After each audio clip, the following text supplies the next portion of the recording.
ini saya akan menjelaskan tentang pengertian kemiskinan. Kemiskinan merupakan suatu kondisi ketidakmampuan secara ekonomi untuk memenuhi standar rata-rata kehidupan masyarakat di suatu daerah. Nah, kondisi ketidakmampuan ini ditandai dengan rendahnya kemampuan untuk memenuhi kebutuhan pokok, baik itu kebutuhan sandang, pangan, maupun papan. Kemampuan pendapatan yang rendah ini juga akan berdampak kepada berkurangnya kemampuan untuk memenuhi standar rata-rata seperti standar kesehatan masyarakat dan standar pendidikan. Nah, secara umum, kemiskinan diartikan sebagai ketidakmampuan pendapatan untuk memenuhi kebutuhan pokok, sehingga kurang mampunya untuk menjamin kelangsungan hidup.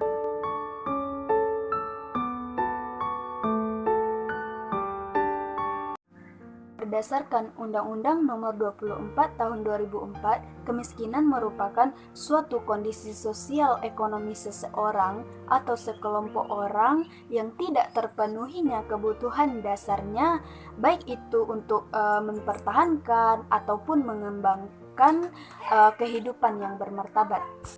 Islam memandang bahwa masalah kemiskinan adalah masalah ketidakmampuan untuk mencukupi kebutuhan primer secara menyeluruh. Nah, menurut syariat, kebutuhan primer itu ada 3 seperti yang telah saya sebutkan tadi, yaitu kebutuhan sandang, pangan, dan papan. Allah berfirman dalam surat Al-Baqarah ayat 233 yang artinya, kewajiban ayah adalah memberikan makan dan pakaian kepada para ibu dengan cara yang makruf. Dan juga terdapat dalam surat At-Thalaq ayat 6 yang artinya, tempatkanlah mereka para istrimu di mana kamu bertempat tinggal sesuai dengan kemampuanmu. Rasulullah Shallallahu Alaihi Wasallam bersabda, ingatlah bahwa hak mereka atas kalian adalah agar kalian berbuat baik kepada mereka dalam memberikan pakaian dan minuman. Hadis riwayat Ibnu Majah. Nah, dari ayat dan hadis yang telah saya paparkan tadi, dapat kita ambil kesimpulan bahwa kebutuhan sandang, pangan, dan papan tersebut memang tergolong kepada kebutuhan pokok gitu. Kemudian apabila kebutuhan pokok ini tidak terpenuhi, maka akan berakibat buruk kepada kelangsungan eksistensi manusia gitu, atau kelangsungan hidup manusia. Dalam hal ini, Islam menganggap bahwa kemiskinan merupakan ancaman yang dihembuskan oleh setan, yang terdapat dalam surah Al-Baqarah ayat 268 yang artinya, setan menjanjikan menakut-nakuti kamu dengan kemiskinan. Nah, dapat kita tarik kesimpulan bahwa yang tidak dapat memenuhi kebutuhan sandang, pangan, dan papan tadi tergolong kepada fakir atau miskin. Baiklah, saya akan membacakan materi tentang penyebab kemiskinan. Ternyata kemiskinan itu tidak terjadi begitu saja, melainkan memiliki beberapa faktor yang menyebabkan terjadinya kemiskinan tersebut. Adapun faktor-faktor yang menyebabkan terjadinya kemiskinan tersebut, yang pertama adalah merosotnya standar perkembangan per kapita secara global. Yang perlu digarisbawahi di sini adalah bahwa standar pendapatan per kapita bergerak seimbang dengan produktivitas yang ada pada suatu sistem. Jikalau produktivitas berangsur meningkat, maka pendapatan per kapita naik, dan begitu pun sebaliknya. Seandainya produktivitas menyusut, maka pendapatan per kapita akan turun beriringan. Berikut beberapa faktor yang mempengaruhi kemerosotan standar perkembangan pendapatan per kapita. Yang pertama yaitu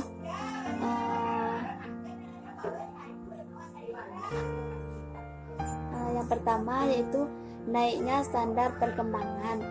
Yang kedua, politik. Yang ketiga, faktor-faktor luar negeri, di antaranya rusaknya syarat-syarat perdagangan.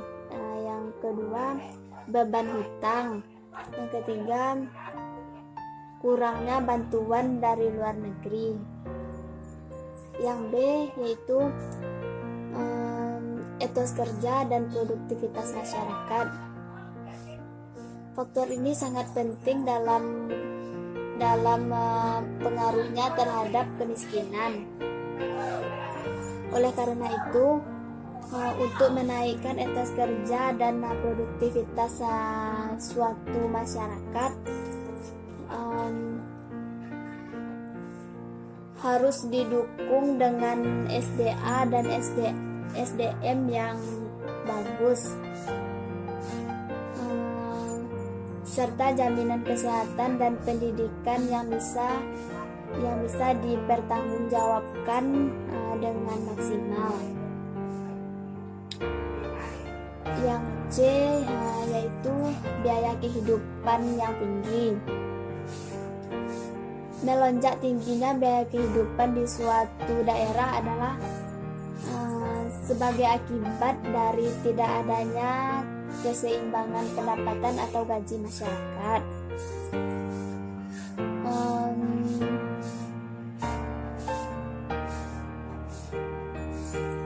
Tentunya kemiskinan adalah konsekuensi logis dari realiti di atas.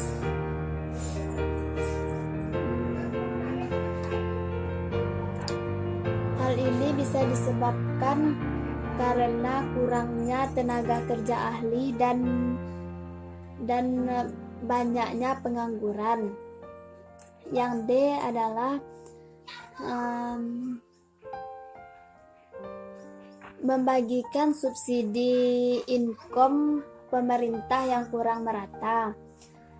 Hal ini selain menyulitkan akan terpenuhinya kebutuhan pokok dan jaminan keamanan untuk para warga miskin, juga secara tidak langsung mematikan sumber pemasukan warga. Bahkan di sisi lain,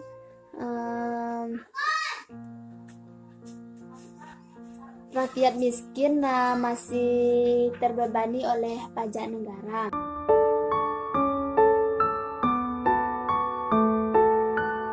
Selanjutnya adalah ukuran kemiskinan. Yang termasuk golongan miskin adalah mereka yang tidak mampu untuk memenuhi kebutuhan pokok. Nah, pemerintah Indonesia telah menetapkan standar kebutuhan pokoknya itu adalah beras. Nah, untuk mengukur tingkat kemiskinan di kota dan di desa itu berbeda loh. Nah, kalau di desa, mereka masing-masing penduduknya membutuhkan 20 kg beras per bulan. Sedangkan kalau di kota, mereka membutuhkan 30 kg beras per bulan. Selain beras, sebagai tolok ukur, pemerintah juga menggunakan tingkat pendapatan per waktu kerja. Nah, batasan tingkat pendapatan per waktu kerja itu adalah 30.000 per bulan. Nah, jadi masing-masing penduduk apabila telah berpenghasilan 30.000 atau kurang dari 30.000 per bulannya, maka mereka termasuk ke dalam golongan miskin. Sekian. Tetapi Bank Dunia menetapkan mereka yang disebut sebagai penduduk miskin itu adalah mereka yang pendapatannya kurang dari 5 US dollar per hari. Nah, kalau dikuruskan 5 US dollar per hari itu adalah 50.000 per 50.000. Nah, jadi menurut pendapat Bank Dunia, apabila penduduk itu tidak mendapatkan 50.000 per hari, maka dia termasuk ke dalam golongan miskin.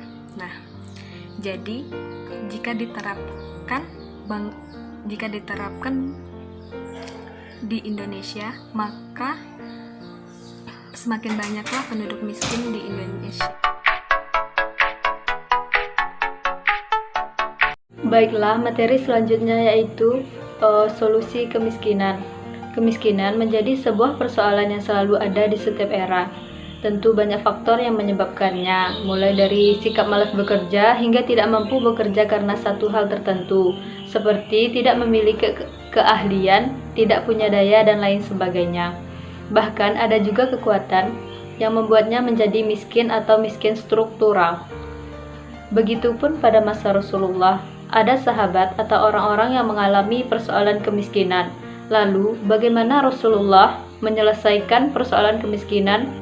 Merujuk buku Rasul Teladan untuk Semesta Alam Rakib As-Sirjani tahun 2011, ada 6 solusi praktis dan aplikatif yang diterapkan Rasulullah untuk memberantas kemiskinan dan mewujudkan kesejahteraan. Yang pertama, dengan cara memotivasi untuk bekerja sesuai dengan keahlian dan kemampuannya. Rasulullah selalu memotivasi para sahabatnya yang terjebak dalam kemiskinan untuk selalu bekerja. Apapun pekerjaannya, Rasulullah sangat menghargainya daripada meminta-minta. Yang kedua yaitu mendorong proyek-proyek ekonomi di antara kaum muslimin. Apabila seseorang tidak memiliki modal awal, maka Rasulullah menganjurkan orang tersebut untuk bekerja sama dengan orang lain. Misalnya, jika ia tidak memiliki lahan, maka ia bisa menggarap lahan orang lain dengan sistem muzara'ah atau bagi hasil. Yang ketiga yaitu mengharamkan riba. Rasulullah sangat tegas melarang umat Islam menerapkan praktik riba. Mengapa demikian? Karena praktik riba dapat menghambat pertumbuhan ekonomi, merugikan masyarakat kecil, membuat masyarakat menjadi lebih miskin, dan membuat yang kaya semakin kaya. Sehingga jika praktik riba diterapkan, maka kesenjangan sosial akan semakin menjadi. Yang keempat yaitu mengelola keuangan dengan baik. Yang kelima yaitu memfungsikan orang-orang kaya. Di dalam Islam ada yang namanya zakat, infak, sedekah, dan lain sebagainya.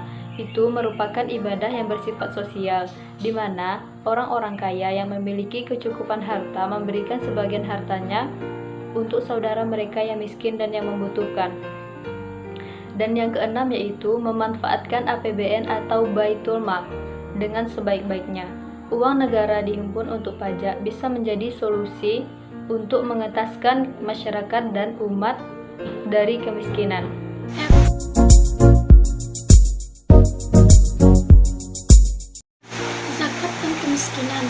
Zakat merupakan instrumen Islami yang digunakan untuk distribusi pendapatan dan kekayaan. Dengan adanya zakat fitrah, zakat mal, zakat profesi dapat diharapkan untuk meningkatkan tingkat ketimpangan kekayaan di Indonesia. Zakat akan memberikan dampak yang lebih luas dan menyentuh semua aspek kehidupan apabila pendistribusian zakat diarahkan kepada kegiatan yang lebih bersifat produktif. Menurut Jamal tahun 2004 mengungkapkan bahwa pemanfaatan zakat juga perlu dilakukan ke arah investasi jangka panjang. Apabila pendistribusian zakat seperti ini dilakukan, maka akan sangat membantu program pemerintah dalam mengentaskan masalah kemiskinan, meratakan pendapatan dan mempersempit kesenjangan sosial. Yang kedua yaitu kemiskinan. Kemiskinan merupakan masalah multidimensi dan multisektor yang dipengaruhi oleh berbagai faktor yang berkaitan antara lain tingkat pendapatan, kesehatan, pendidikan, akses terhadap barang dan jasa, dan kondisi lingkungan.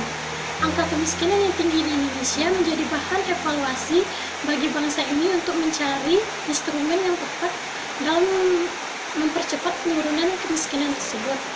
Berbagai kebijakan baik sektoral, moneter, fiskal, maupun kebijakan lainnya. Lingkaran kemiskinan yang terjadi di Indonesia diakibatkan kurangnya masyarakat miskin untuk mendapatkan modal. Sistem ekonomi saat ini tidak berpihak kepada masyarakat miskin yang menjadi penyebab sulitnya menurunkan angka kemiskinan di Indonesia.